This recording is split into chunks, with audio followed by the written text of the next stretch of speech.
I feel awful having to depend on somebody else for every facet of your life. Bank transaction, any outing, any visitation, you have to always go with an assistant in this part of the world.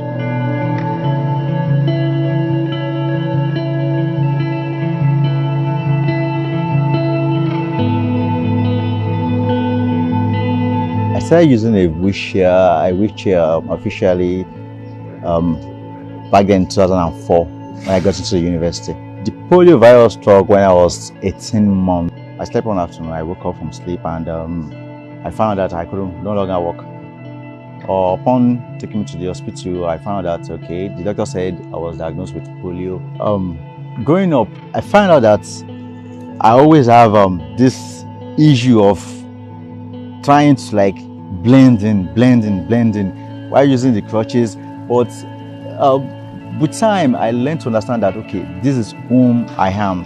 I have to accept whom I am. Moving from one point to the other with a wheelchair in this part of the world, Nigeria, hasn't been fun. It's been quite challenging, especially when you don't have a car. Before I lived in my apartment, I always have this mental preparedness for the challenges I might find infrastructurally.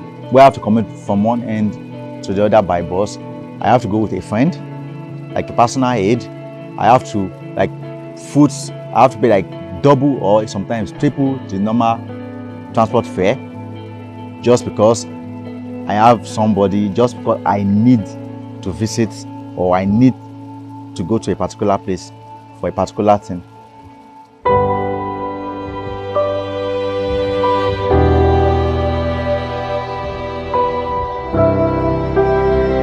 Every facet of my life, I have issue with accessibility. Most of the buildings are not accessible. Public bathrooms, some restaurants, even the cinemas. Most of the banks here don't have ramps.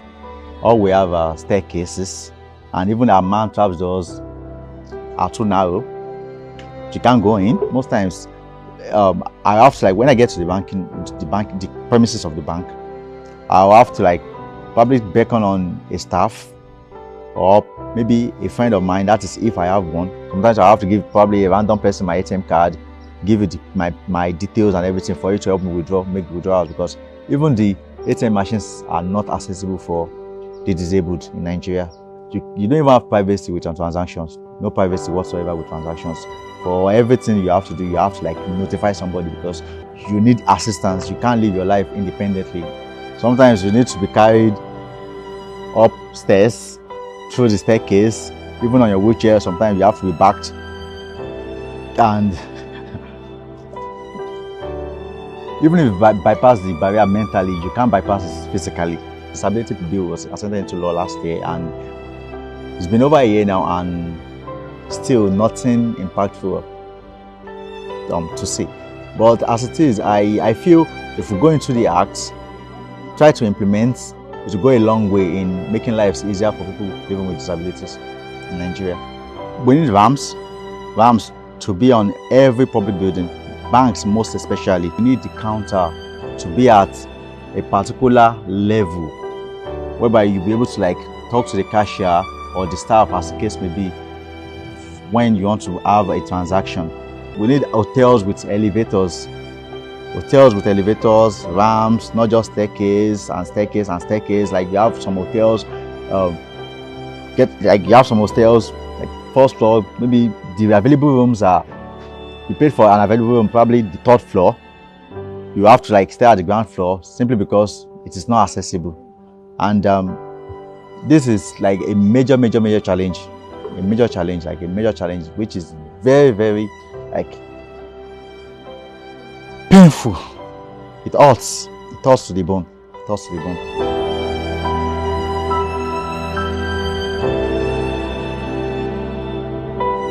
Nigeria's disability law states, A person with disability has the right to access the physical environment and buildings on an equal basis with others. A public building shall be constructed with the necessary accessibility aids, such as lifts, ramps, and any other facility that shall make them accessible to and usable by persons with disabilities. From the date of the commencement of this Act, there shall be a transitory period of 5 years within which all public buildings and structures, whether immovable, movable, or automobile, which were inaccessible to persons with disability, shall be modified to be accessible to and usable by persons with disabilities, including those on wheelchairs.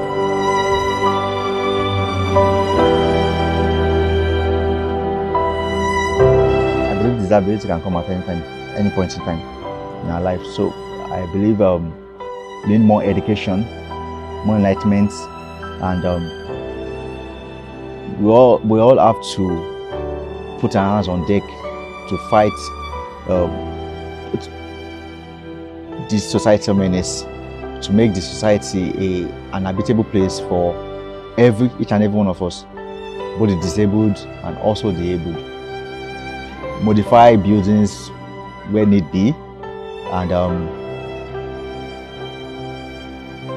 basically we need education and understanding of these fights we are embarking on.